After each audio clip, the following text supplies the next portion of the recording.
All right, everybody. Thank you for jumping on with me. I'm here with my man John Mazzella. Some call him Maz. I don't know where you got that from, but he is the VP of FFL Vanquish. I love this guy. He's out of New Jersey. We've been tight and watching him grow and develop and change his style to the best of his ability over time to get more results out of his sales, and his team sales has been impressive. What up, my man? What's up, dog? I'm doing great, brother. How are you? I'm good, man. I'm good. Happy to be on again. It's been a minute. It's good to see you, brother. It was.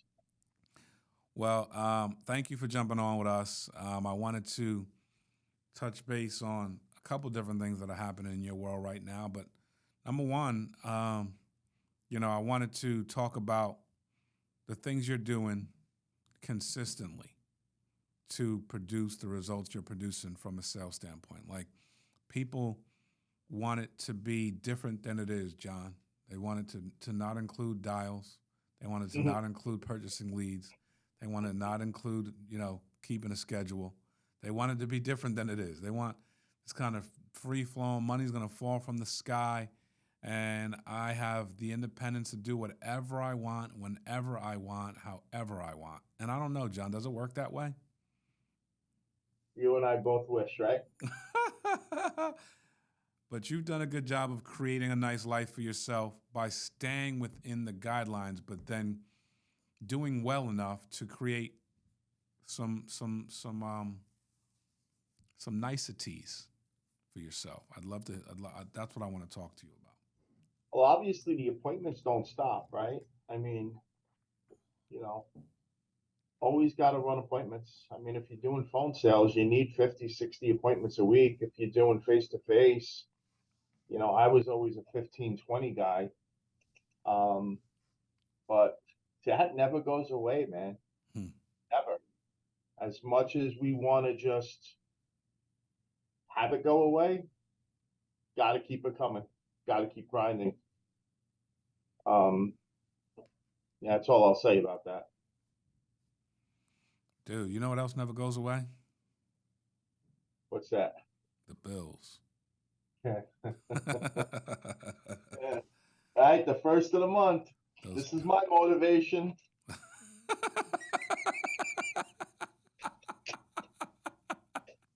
They don't go away, do they, John? Nah, So and that that's means. paper. That's paper bills. Never mind the electronic bills. So that means we need a consistent source of income to be able to pay them, right? So you do some in-home, you do some tele, you're a hybrid. Is that fair? That's correct. What would you say is your percentage of in-home versus tele currently?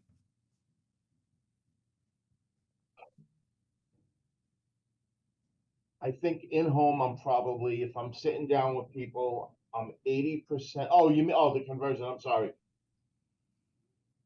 It's probably now 30-40 telesales versus, I'm sorry, 30-40 in-home versus 60-70 telesales.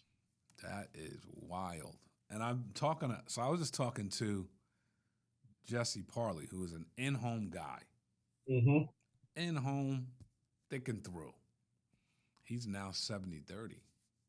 70 in-home, 30 tele, meaning like Yep. to ignore telesales at this point, because that's how you were. In-home, thick and through, and you were Yep. 70-30, right? 70 in-home, 30% tele, yes? Yes. But to ignore it today almost makes no sense.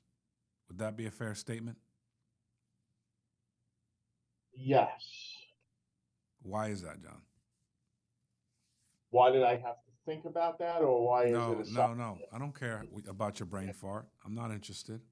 What I want to know is why telesales is necessary today. Well, first and foremost, the world has changed, right? I don't Yeah, have to man. tell you guys that. I mean, we. I mean, Jesus Christ, I'm seeing my doctor online. I'm surprised he's not asking me to drop my pants and do everything on camera. You do everything online now. Like seriously, do everything online. You know, and I think the public I think people are getting, yeah, you may want to edit that out. I think that people are getting used to this, doing everything on Zoom or doing everything over the phone. Um, you know, I mean, there's a lot of other reasons why you do that, but for the most part, um, for me, if it was up to me, Mark, I'd still be on the field every day. Problem is, I'm not getting enough leads in my area to run as many as I'd like. Isn't So that I'm trying to expand to different territory? states, just Right. like everybody. So think about that. If it was up to me, I'd be in the field every day. That's a powerful statement backed by the world changing. Jesus. So you have been forced into being diverse in multiple states, which I think, even though you're an old dog that doesn't like to learn new tricks, I think it's healthy. What do you think, buddy?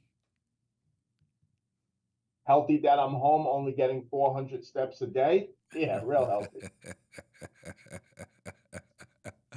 So the reality of 30%, or nope, I'd rather be in homes every day. Nope, got to go 30%. Now you're saying, hey, I'm 60 to 70% telesales. Yeah, And no, and no. In not all seriousness, not by I'm choice. Go ahead. yeah, I mean it's not just the leads, but I got to be here for my agents too, right? So I want to be able to be on this live dial every day. I want to be able to train my agents as well as build my business and do my business. Hmm. I can't do that from the car. I can't do that from a home. I can't do that being outside. So by me being here, I have access to everything. I have access to doing business for me. I have access to help my agents in a home. I have access to sitting down with them in a breakout room and going over their weaknesses and doing everything that they need to keep their business going. So, um, it's not like, that's what I mean when I say I have to be here because I want to be here for the agents. But at the same time, I'm just saying my preference is I'd rather be out in a home because I think I have a better communication with a person face to face as opposed to over the phone. That's strong. Now, still doing it, doing it that way, and I love what you're saying because we're transitioning into your agency building, but you're seeing the value of increasing your skill set on the phone to show more people how it's done. This is, by the way, how big agencies are built. Everything that I did, wasn't convenient for me. It wasn't all convenient for me. A lot of it was extremely inconvenient for me so that other people had a chance to eat, right? That's what you're doing. That's what a lot of Yeah. people who have agencies, that sizable agencies, are doing or did, right? So this is no different. What are you seeing on the live? What are you seeing with new agents and some of the onboarding practices that you guys are doing to help new agents have faster success? Um, I do think that I am seeing a lot of agents depend on each other more. So I think one of the strong points for Vanquish is you have a lot of people from different states, right? So you got somebody in West Virginia, you got somebody in Ohio, somebody in New Jersey, somebody in California. And these 4 or 5 people can come together in one room and brainstorm off each other. Whereas opposed to, obviously if you're face to face, you don't have that luxury. Right. So for us, we're sort of feeding off each other. When we put our information in the Telegram, you'll have an agent say, "Hey, prosperity, prosperity, prosperity," and it's like, "Hey, why are you going to prosperity?" You'll have somebody like, Etna, or whatever the case may be, and we Right. ask questions. Hey, why did you go that route? Why didn't you go here? And I think that we become much tighter from an underwriting guideline point of view as versus motivation too. So, I say this all the time, you don't want to do this business alone. And I think being in here, I'm seeing a lot of, I don't know what word I want to use. I don't want to use, we're seeing a lot of us stick together now. We're just depending on each other. Where I haven't really seen much of that, but I'm seeing that a lot lately. So I think first and foremost, we're becoming tighter. Where we're depending on each other and we're feeding off each other. Hey, I had one of my agents who's been writing a lot of foresters. Hey, man, what's the difference between moo and foresters and what have you? When it comes to IULs and ULs. And then you just have the simplicity of it with Amerigo and Aetna. So I just think that what I'm seeing the most is just people coming together. And I think that's the main strong point. That's the heart of the live dial. Makes sense. Makes perfect sense. You said that that's new, like you haven't necessarily seen that, and that's something that you're experiencing really maybe for the first time. How does it feel for you, for Vanquish, to watch people become tighter, closer, more dependent on each other? How important is that for your Yeah, culture? for me it's important because you know me, and I'm an emotional wreck. I still cry when Nemo gets lost, and I just I really I do care about every one of our agents, regardless of how stubborn people could be. Regardless, I want to see everybody succeed. Um, so yeah, I think it's real important that everybody stays together. I mean, we've been getting a lot more activity in our weekly meetings. Um, but again, just like anything else, it's a process. No doubt. What are you guys doing right now to add new agents, recruiting wise? What is actually your approach to recruiting? Something that's been very stubborn to me over the last few years. I mean, depending more on social media, um, Hmm. doing our own, going through people's phone directories. Hey, give me 5, 10 names, sort of like a warm market blitz, Mm-hmm. um, on our own time. So just a combination of that, and and again, warm market. Talk to people in your community. Talk to people that you associate with every day. If you're going for gas, I always my girlfriend thinks I'm nuts because I actually tip my gas attendants most of the time. She's like, "Did you just give that guy $10?" So, it starts there, people that you associate with, whether it's waiters, whether it's waitresses, whether it's whoever, just try to see where they're at in life. And that was something that it took me a while to do because I was so focused on me and not so much building. That makes sense. It does. What? Like you said, you care about people. You always cared about people. You want to help people. What morphed inside of you that made you focus less on you and more on them? Watching everybody else grow and Vanquish not growing. You know what I'm saying? Like I see people around me that are just growing extremely fast. So I knew for me, I had to make changes in my life. So what I want to do is be there, try to be there as much as I can for my agents, whether it's them trying to build or whether they're not building. So I don't need me. I mean, I shouldn't say this, but me, you're always going to get the truth from me. I don't need to do 40, 50 a month. I would rather do 20, 25, 30, knowing that my agency has me 100% of the time, knowing that they're doing what they have to do to grow, knowing that they are going out there helping families, knowing that I can pick up every phone call, except for those calls at 10, 11 o'clock when I'm sleeping, but we won't mention any names. So makes sense. So there is so much more of a let's focus on this together. Let's grow together. Let's help you with what you need. What does that support look like early when you're bringing agents in and you're trying to, help them understand the value of what it is we do, the work ethic it takes, the schedule it takes, buying leads? What does that look like for you guys?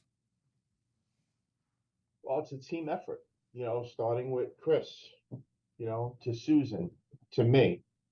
Everybody plays their own part.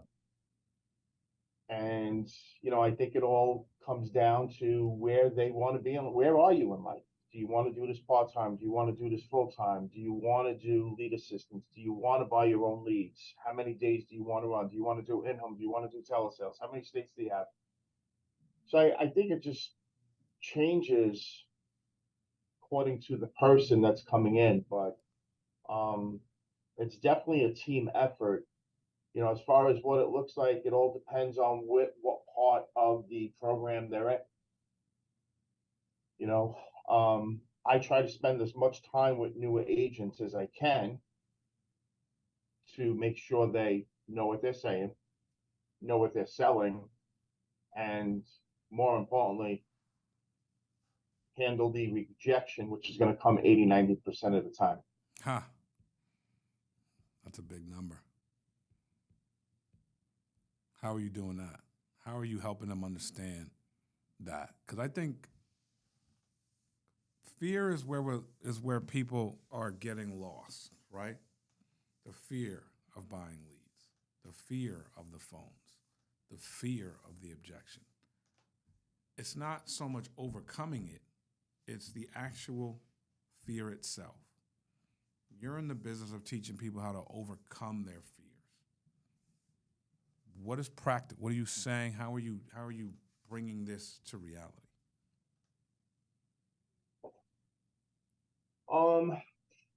Well, when they first come in, I just let them know straight out. And you've heard me say this a million times.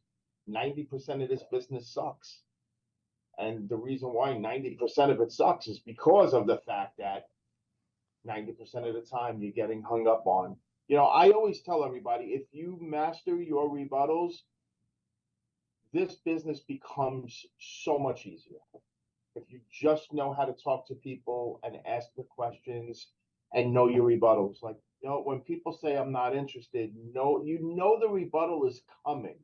Nobody's going to say, okay, cool, what do you got? Let me hear it. You're going to get that, but it's going to be a minimum, maybe 1 out of 10 times. So if you prepare yourself for people to tell you, no, I'm not interested, or I already took care of it, or call me back later, those are the 3 main ones.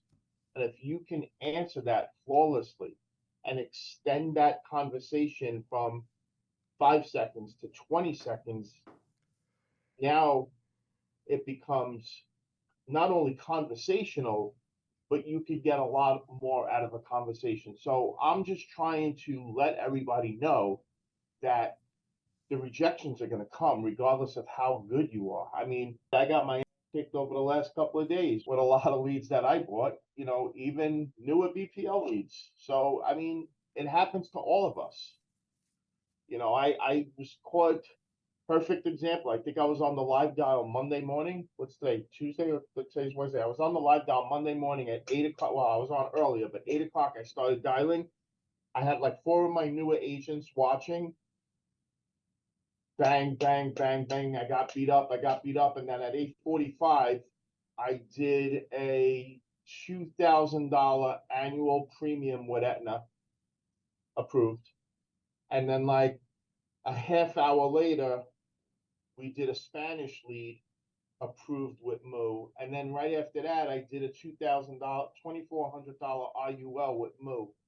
And this was after getting beat up for like the first 45 minutes. So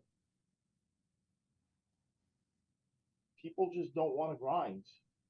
People tell me they want to work, but yet they're only on the live dial for like an hour. When I look at their numbers at the end of the week, and they're like, yeah, 4 appointments, 1 sit. So just drives me up the wall. Dude, you've become quite the training savant. And it comes from your passion, your heart, and your ability to communicate and relay information. Like I said, it's been an honor and a joy watching you grow. As painful as it's been, and probably even more painful for you. Experience. What is the growth process? How can you describe the growth process for you in this business? I don't know. It's weird because it's like I see it. I feel like I can touch it, but it just seems like it's taken longer than what it's supposed to be.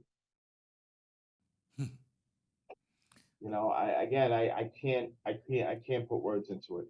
I think that, anybody looking to grow is always going to say it's taking longer than it feels like it should. Mm-hmm. I don't care who you are. I mean, especially when you're looking at other agencies around you and they're moving. But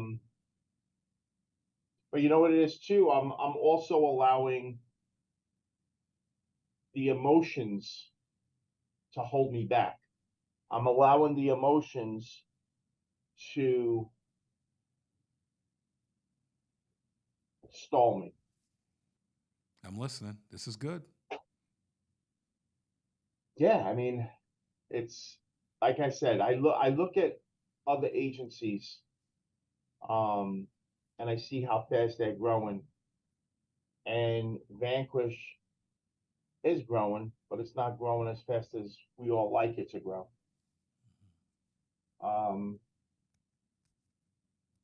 And I just think sometimes I let the emotions get the best of me. Sometimes I feel like I just have to take a step back, go figure stuff out on the turntables, or just go for a little walk to the kitchen and back. Take a step back, call my peers, call whomever, say, hey, this is what I'm dealing with. How did you deal with that? What's your advice? And that's really important to me too, as far as, because I know I'm not, there's a lot of things that I do wrong. I'm far, far, far from perfect. So I try not to get as emotional as I want to get, but it's not easy. I love it, dude. I see you working through it. Like, I'm watching you work through it. And I think these things, because I've been here. I've been here plenty of times. Mm-hmm. I think that these things that you're trying to overcome and adapt through are needed and necessary and inevitable if you want to have a big business. Because the thing I learned as you're learning and as others are learning and have learned is that your agents are going to tell you where you struggle. Mm-hmm. Very much so. Your staff is going to tell you where you struggle. They know your blind spots, which is good. But if you don't know them, or if you're ignorant to them, or you don't want to know them, you're going to find out. And what you're doing now, which is trying to grow through it and adapt, is important to the development process. You know what's funny, though? If you're John the agent who's just selling, you have no responsibility to people like agents or staff, you may judge someone who's struggling to grow or growing on the process of learning people that they're accountable to on a day-to-day basis. So you may go, "Oh, he should have never did that." That's like the parent with no kids talk. That's like the adult with no kids talking to the parent with kids saying, "Why are you raising your kids this way?" Okay, Sounds great, right? So it's important that you're going through this, or that you're growing through this, because you're learning. You're learning how to be a better professional, a better manager, a better leader, right? And you now have empathy for other leaders. You know, cross-lining you, who are your colleagues, as you said, or people that have been around. You also have empathy for the leader you're building, right? You know it's not easy. You know it's a process. You know working through your weaknesses are a process, and they're not easy. But I'm proud of you, man. You know, Thank you. And it's the main reason why I had you on today, because I know you're evolving. I know you're growing. I know you're shifting and moving. And I just wanted to highlight some of that, because you've been in the thick of this thing now for a pretty cool year or so, maybe a little longer. But you know how it goes, baby. Each season is a little different. You know what I mean? And you're learning the season, but in the thick of it, hiring agents, recruiting agents, onboarding agents, working with people to help those agents get moving. There's a lot of lessons being learned. I just wanted those lessons to be learned on our Training Day podcast. Awesome. Again, thank you for having me on. You are the man, brother. Appreciate you, John. Thank you for all you do. Thanks for always being selfless and sharing, and thank you for jumping on with us today. God bless you guys. Keep listening. Love you.